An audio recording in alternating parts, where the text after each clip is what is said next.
Ade Armando kan kemarin mengusulkan kepada Menteri Agama agar perjalanan haji dihapuskan dari Indonesia karena membuang uang triliunan rupiah. Itu karangan orang-orang Arab yang diuntungkan orang Arab. Begitu sentimennya kepada Arab karena S3-nya beliau ini di Amerika, Pak, di brainwash sama Yahudi. Bangun kebencian kepada Islam.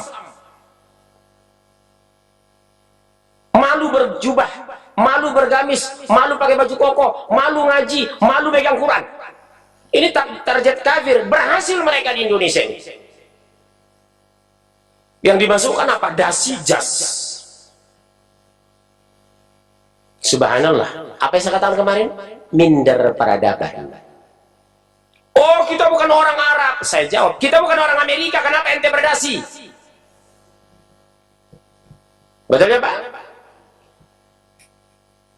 Hati-hati anak bapak di luar sana, Pak. Sudah minder peradaban, malu pakai jenggot, malu pakai gamis, malu ke masjid, malu sholat jamaah. Masa sih kita anak muda sholat jamaah? Masa sih kita dengar Quran? Masuk musik dong, slang. Jauh, ya jauh lah dari Allah. Nah, ada ini pernah nanyakan, bagaimana hukumnya musik dulu kan? Saya katakan haram. Dalam Al-Quran, lahwal hadis. Ya, surah 26 ayat 31 ayat 6 dulu kan nggak dibacakan. Dari mana musik itu? Dari gereja. Gereja saja pun boleh musik setelah abad keempat. Sampai abad keempat musik itu haram bagi Kristen. Tapi ketika pasturnya jalan ke Jerman, dilihat isi Injil itu diterjemahkan jadi liturgi, jadi kor. Apa kata pastor? Kalau kita pisahkan mereka dari musik, mereka akan keluar dari Kristen. Sudah, kita jadikan musik bagian ibadah Kristen. Makanya sekarang mereka nyanyi, Pak. Kasihnya seperti sungai, kasihnya seperti sungai. Haleluya, puji Tuhan. Sorga. Umat Islam mengikuti itu sekarang. Al-Quran dinyanyikan, salawat dinyanyikan, istighfar dinyanyikan, kalimat talbiyah dinyanyikan pakai musik. Itu mengikut Nasrani. Ustadz yang di luar sana bilang, ini musik Islami. Kapan musik masuk Islam? Pernah nggak musik mu'alaf? Nggak pernah, Pak, disyaratkan musik itu. Yang dimuliakan dalam Islam merebana, tidak ada pakai seruling, tidak ada organ tunggal, tidak bergitar. Itu permainan syaitan. Coba Bapak dengar musik itu. Maaf. Gus Dur saja pun tidak bisa melihat. Ketika dengar musik, tangan mulai bergerak.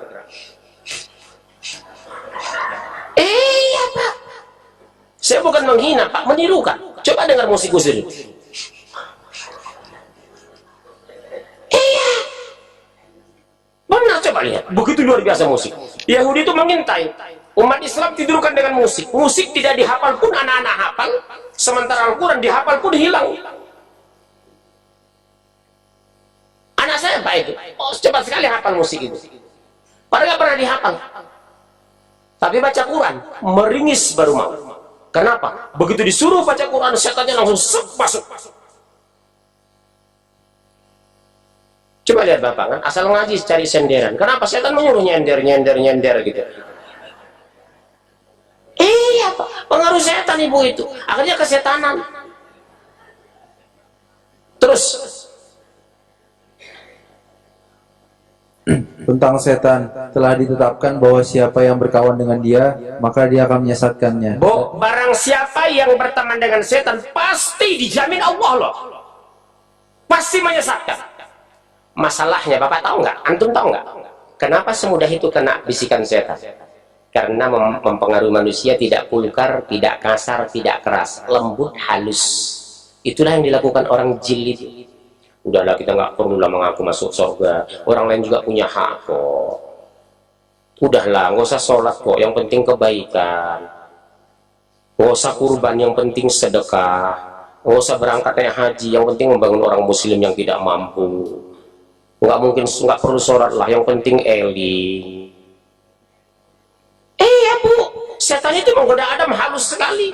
Dia tidak kasar, tidak vulgar. Makanya di Indonesia ustaz-ustaz lembut itu disenangi.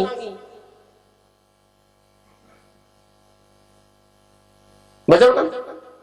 Ustaz lembut itu coba di televisi, paling disenangi Ustaz lembut. Tapi begitu ada Ustaz tegas bicara hadis, Dr. Rashid dicoret dari TV One.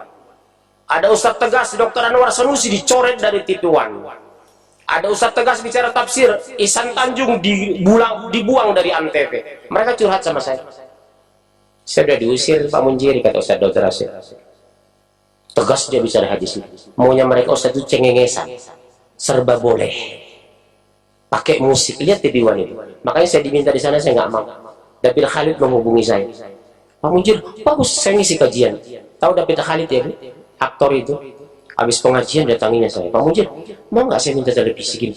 Aduh, kalau saya orang bilang, alhamdulillah, rezeki banyak kan gitu. Aduh.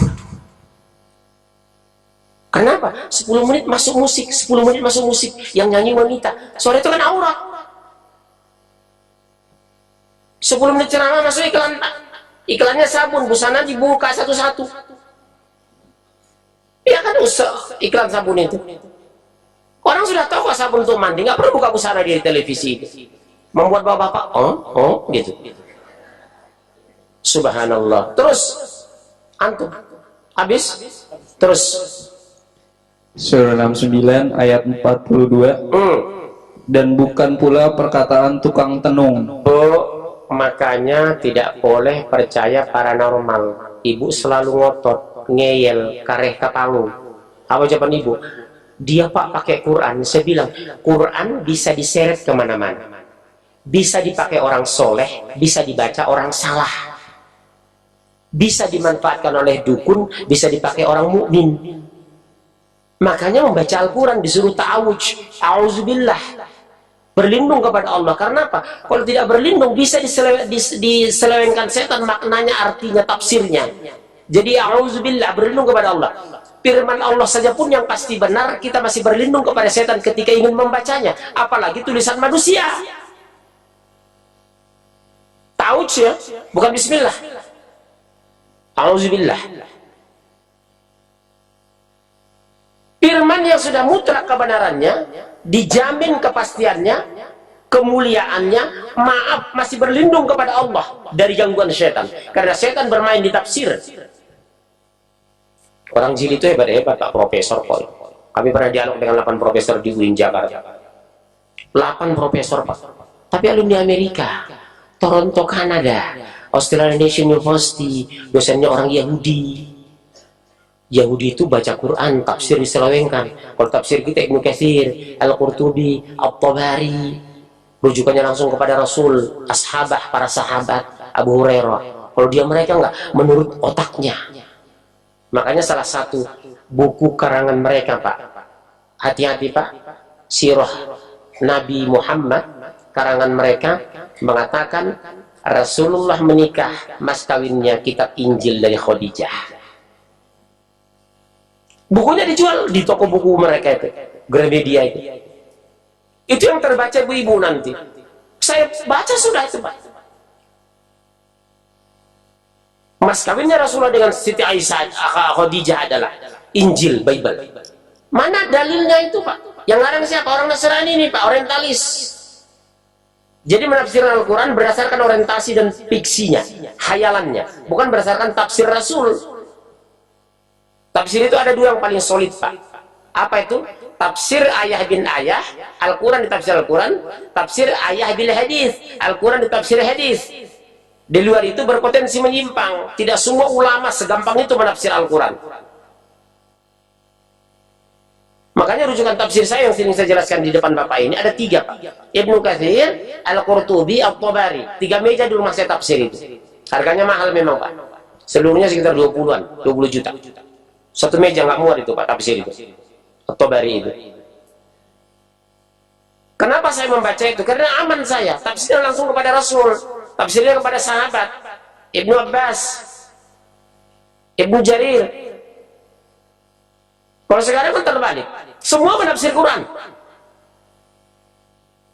Ya, terus. Sedikit sekali kamu mengambil pelajaran darinya. Betul, Bu, jujur. Dari sekian banyak masjid di Bekasi, ada nggak 40% bicara Al-Quran ayat per ayat? Ada. Biasanya kan tabligh akbar, jiping kan, kajian kuping. Ini bisa Ibu baca. Ibu ulang di rumah, Ibu pelajari, Ibu analisa. Makanya dalam Al-Quran, teknik psikologi ilmiah sekarang membuktikan Iqra bismi rabbikal ladzi khalaq itu sangat ilmiah. Membaca itu bisa menganalisa, bisa mengulang, bisa meresearch. Sementara mendengar, Bapak 2 jam tinggal 50%. 6 jam 25%, 24 jam Bapak sudah hilang ceramah-ceramah. Makanya sebenarnya lebih aktif kita membaca dan menganalisa daripada mendengar. Mendengar ini hanya penjelasan. Cuma memahami Al-Quran harus punya guru. Kalau tidak, tafsir menyimpang. Seperti oknum-oknum tasawuf. Ditafsirkan alif lam mim, alif Allah, lam malaikat, mim Muhammad. Rusak, Pak. Padahal itu apa? Mutasyabih. Betul ya? Bukan muhkam, dia mutasyabih. Tidak boleh ditafsir. Mereka nafsirkan alif itu Allah, mim itu malaikat, lam itu malaikat, mim itu Muhammad. Dari mana ilmunya? Waktu saya jelaskan, Pak, di Masjid Al-Iman, Cipinang Elok, ngamuk jamaah mereka. Didatangi saya. Bapak jangan begitu, karena di sini aliran itu ada seperti itu, Pak. Ternyata dia orang tasawuf. Saya bilang, Anda ulama enggak? Oh, saya memang bukan ulama, Pak. Yang berhak menegur saya ulama. Itu jelas.